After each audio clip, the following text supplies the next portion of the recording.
What is up, everybody? Welcome to Crunch Time Early Edition.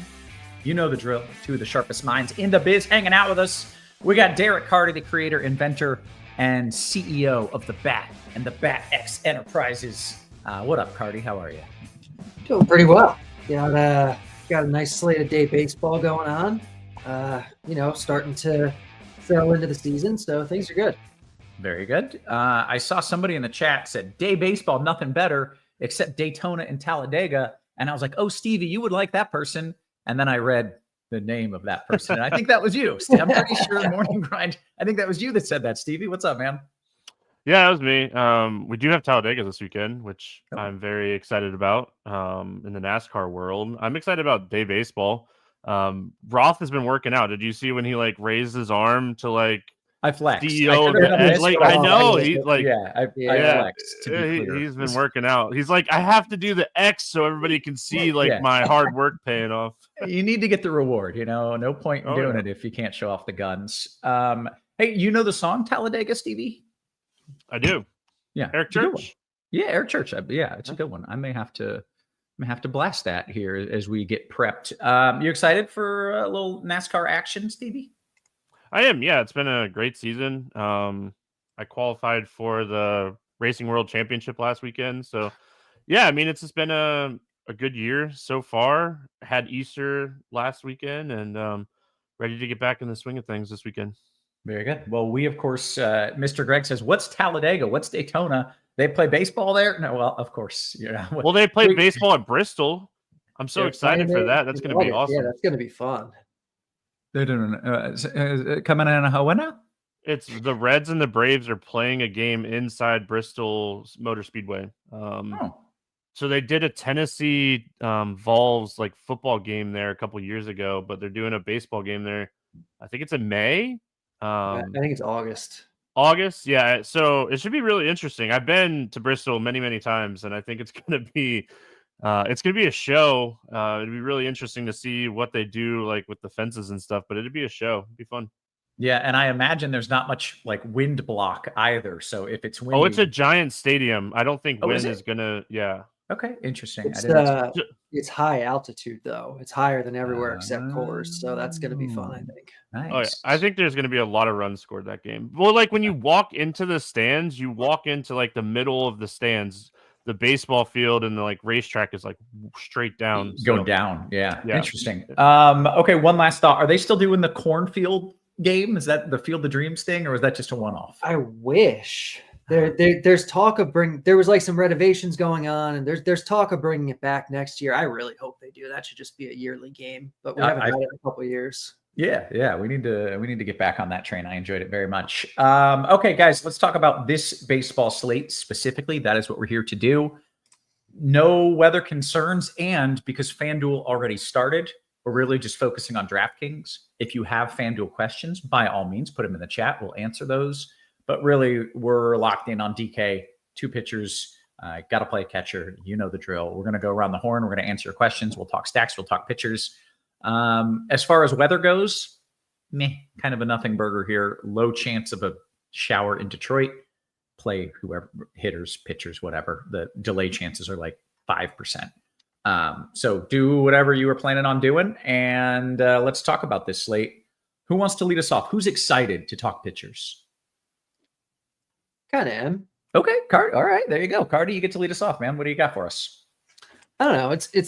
It's 4 games. It's not like we have any amazing pitchers on the slate, but I think it's a kind of slate where literally every single pitcher is playable.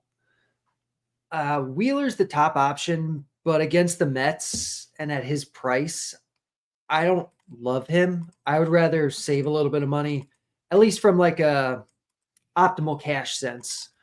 I think Carlos Rodon, Sandy Alcantara, and Reese Olson are the guys to focus on.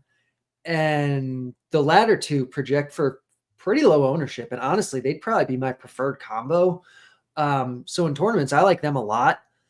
And then you can play the 5K guys. You can play Luis Ortiz and you can play Kyle Hart today because of how cheap they are. And because even though they are the worst pitchers on the slate, the best guys really aren't that great anyway. and you are going to get them at very low ownership. So I really like that, especially Hart. Yeah. Okay. Interesting. Stevie, your thoughts as you look at this slate and the pitchers? Are you just paying up and getting the best play, or are you getting a little different and playing a viable play? So I like Carlos Rodon a lot on this slate. Cleveland, their strikeouts they're going to be a little bit higher this season just in general. I don't know what to do with Zach Wheeler. The Mets are a really good lineup. They don't strike out a ton. He projects as like the highest owned pitcher, and it's not the best spot in the world, but it's not the worst spot. He's really good. I mean, talent wise, by far the most talented pitcher that we have on the slate. So right now, I probably end up being underweight on Wheeler. I mean, I could tell you I'm underweight on Wheeler looking at my lineups that I've already made. So kind of like Singer. Miami is not a great offense. Good ballpark upgrade going from Cincinnati to Miami. I think he could pitch 5. I don't want to say 6 because he doesn't pitch deep into games, but I think he can pitch 5 cleaner innings. Peterson has a little bit of upside. Olsen's not the greatest against a low strikeout Padres team, so I don't like him.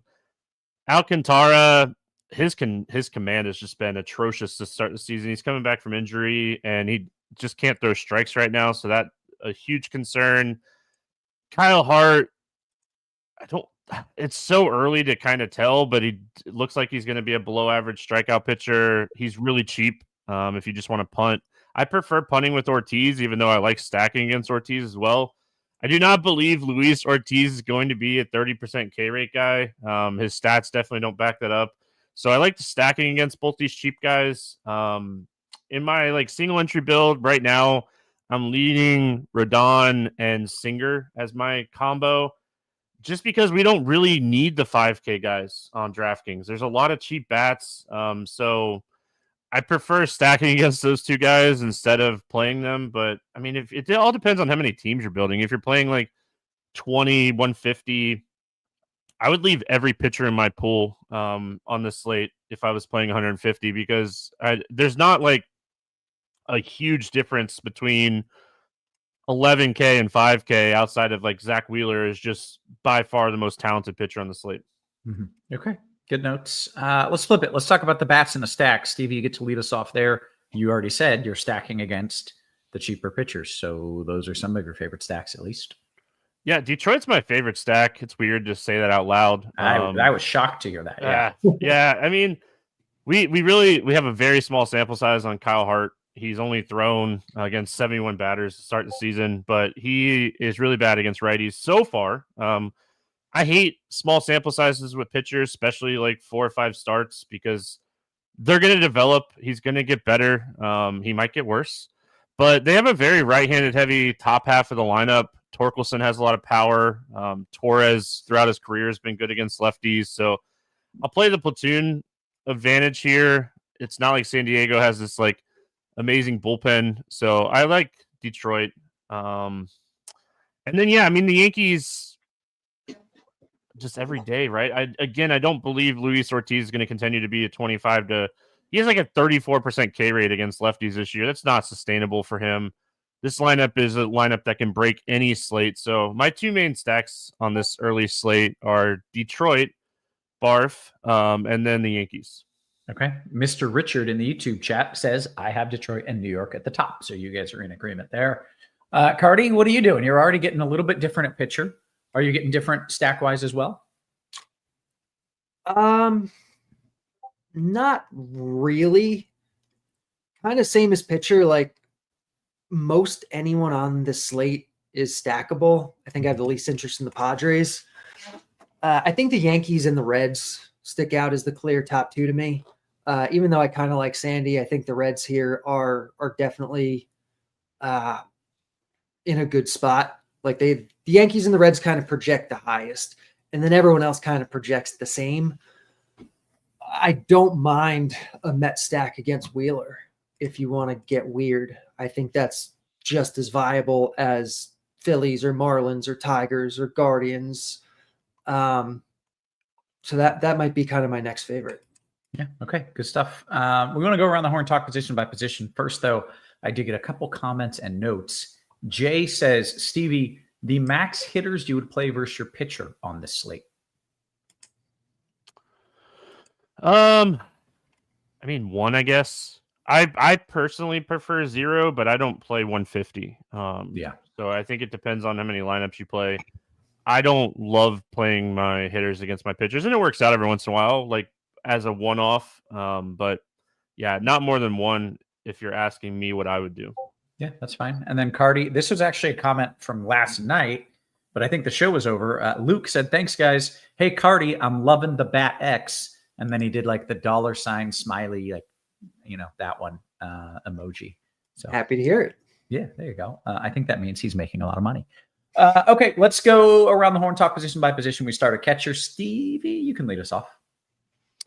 Yeah, I mean, obviously we're talking DraftKings, so going back to those two stacks that I really like, New York and Detroit, Ben Rice, I think, is in an incredible spot here, batting leadoff. You can play him at catcher on DraftKings, so I like him obviously a lot. I like Dingler just because I like saying his name. It's still very early, but I mean, he seems to have a lot of power as a catcher, and I think that if you're not playing Ben Rice, you're looking for some power upside. So that would be my two main plays here.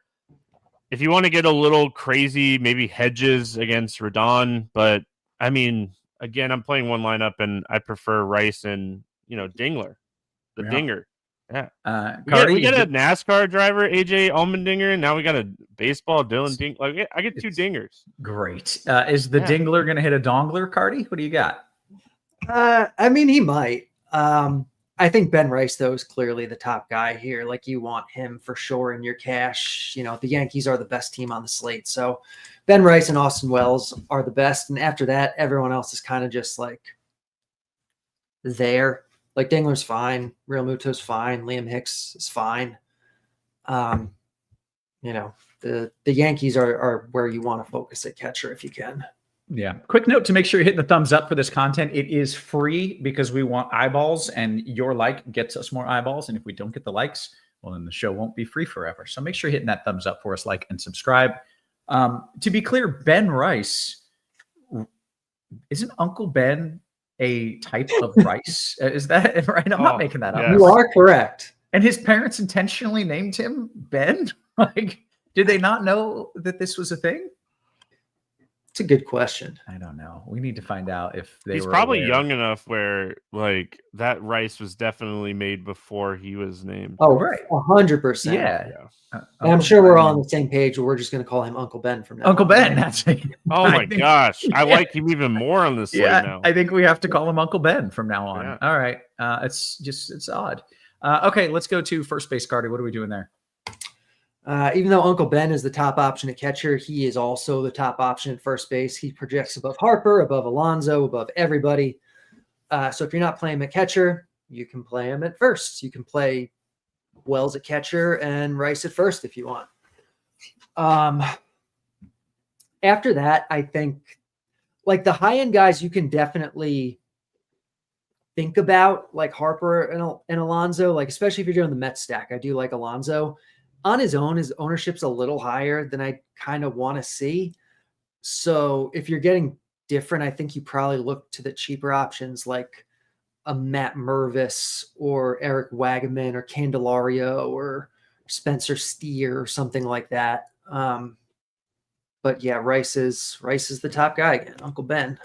Yeah. Okay. Stevie, first base. Yeah, I mean, I plan on playing Rice at catcher because Torkelson's one of my favorite hitters on the entire slate. Love this spot for him. Again, we're going small sample sizes, but he's had a ton of power against left-handed pitching. So really like this spot against a low strikeout lefty. I don't mind Alonso against Wheeler.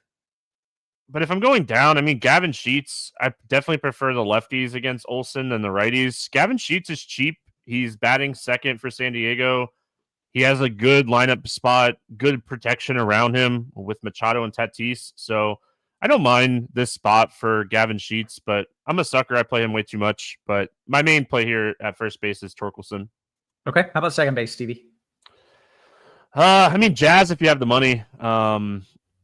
Torres batting second is cheap enough.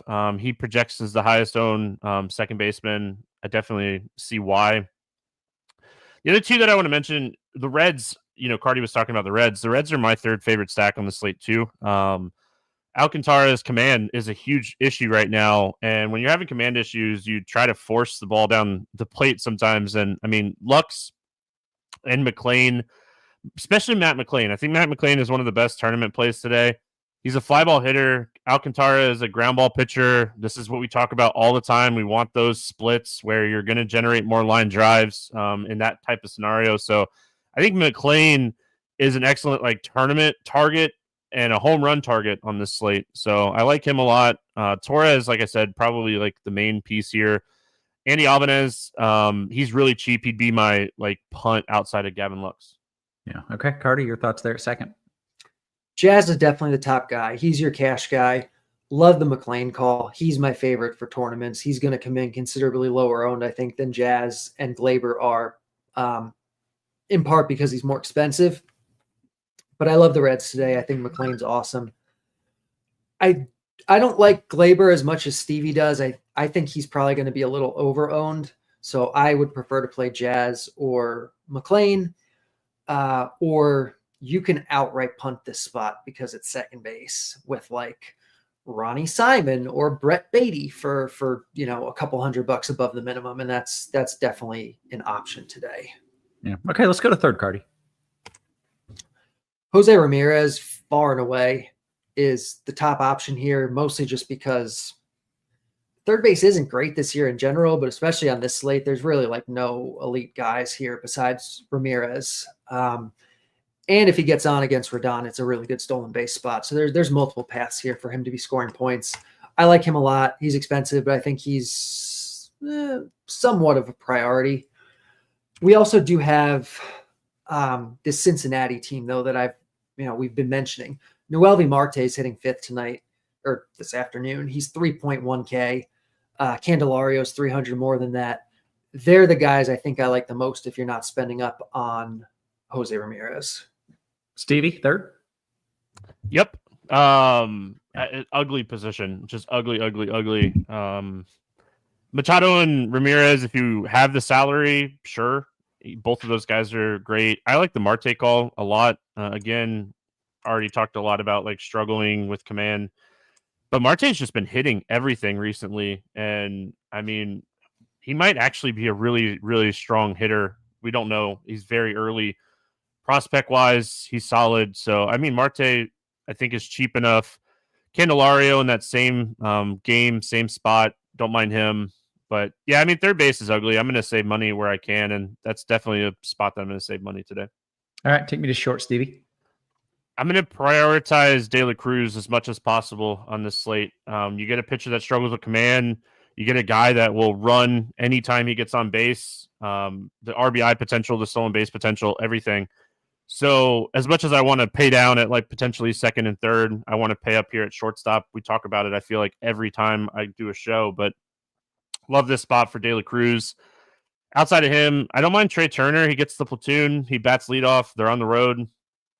Should get 4 or 5 at-bats here. I prefer Turner against righties more than lefties. I don't like the platoon as much for him, but I don't mind him as a pivot.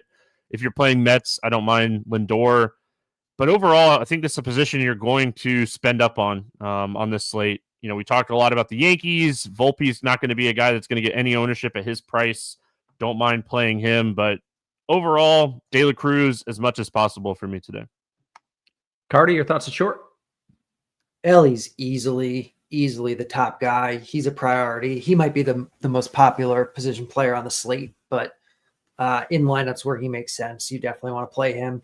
I like Lindor a lot in those Met stacks or even as a one-off. I like Volpe a lot as a way to make those Yankee stacks that we really like different. And that's about it. Okay, let's go to the outfield then. Yeah, so outfield, we've mentioned the Yankees. Aaron Judge is super expensive, but you can definitely spend up on him. Cody Bellinger is much more affordable in the same lineup, and I think he's probably one of the best plays on the slate. Juan Soto, off to a slow start this year against Wheeler. We'll probably get him at pretty reasonable ownership, but I've been saying it throughout the show. Like, I think some of these Mets bats against Wheeler, either as a stack or a mini stack, or even just Soto as a one-off, I think is really good. Mhm. I mentioned liking red stuff. TJ Friedel's the piece there in the outfield that I like the most. Big Christmas is 2.3K on the opposite side of the Yankees game. I think he's a really good way to save money. Malloy leading off for Detroit, I think is a good way to save money. Yeah. And for those watching who do not know who Big Christmas is, that is John Kensky Noel. Oh man, it's a great nickname. He is large and his name is Noel. Stevie, outfield, what do you like? Yeah, I mean, Bellinger, obviously we talked a lot about the Yankees. I like Bellinger. Off to a slow start. That's going to change. He's going to start hitting better. One of my favorite tournament plays is Castellanos for Philadelphia. And again, fly ball, ground ball type situation. And Peterson definitely struggles more at righties. So And the I like Pope it. side, right? Is it too far removed now or what? I know you're playing the narrative, Stevie. I know you are. No, I didn't even think about that. But can we explain the narrative? I didn't understand it. Everyone was talking about it. What was the narrative of the Pope and this dude? Every time something like that happens, like something bad happens or something like controversial or whatever, like Castellanos homers. Okay, so this is the thing from it started with the announcer when he was apologizing for saying something. And he was like, and there's a drive by Castellanos. Yeah. Okay, so it started with that, but since then it's happened. There's been a couple other occurrences. Okay. I missed that completely. Okay, that's good to know. Right. I don't know if I have him in my FanDuel lineup. I might have to switch him back in there. I know I have him on my DraftKings team. Malloy, I know Cardi mentioned him. He's cheap. He's going to be popular, but I like him batting leadoff here against Hart. We've talked about it a lot with Detroit. No one that I'm like going crazy ownership wise.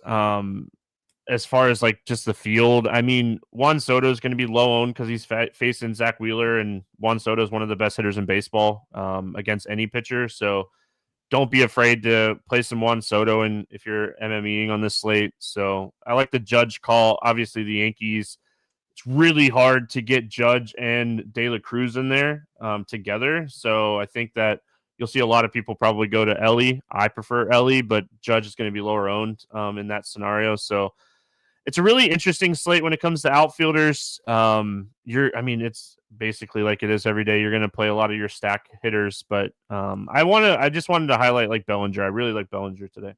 Yeah. Okay. Good stuff, guys. If you're watching this, make sure you hit us with that thumbs up. In the meantime, I want to make sure you are getting the best deal in the industry. MLB DFS annual option, $425. That's pretty good. But because we love you, we dropped the price of our Combo Pro product to mirror the MLB annual package, so you get more sports for the same price. Combo 6-month Pro gives you access to content, tools, and projections for every sport except NASCAR at a cheaper price than the monthly package. You save 35% by doing the 6-month as opposed to going month by month by month. I made sure to do that read really good now that I know that apparently we're cutting all of these reads and sending them to our bosses. So hopefully I nailed that one. All right. We have 19 minutes until lock. We almost certainly will not hang out that long, but if you have questions, we will hang out long enough to answer said questions.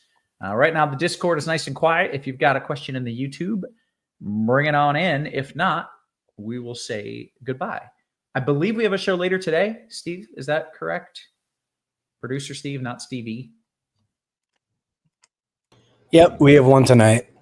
Yeah. Okay. So we will be back later on today. At least I will be. I don't know who I will be with. No love for Philly today, Jim asks. Stevie, no love for Philly today?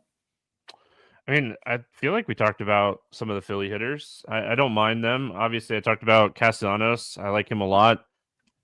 Schwarber's good lefty, but Peterson, even dating back to last year, was really good against lefties. Big ground ball guy.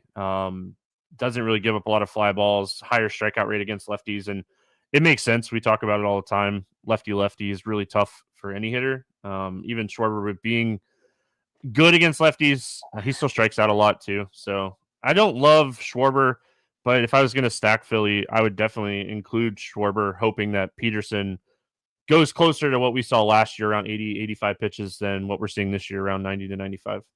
Okay. I love this question from C4 Kami, because Cardi is going to be so mad at this question, I think. As soon as you said, I love this question, then you read the name. I'm like, he's not serious, right? Yeah, no.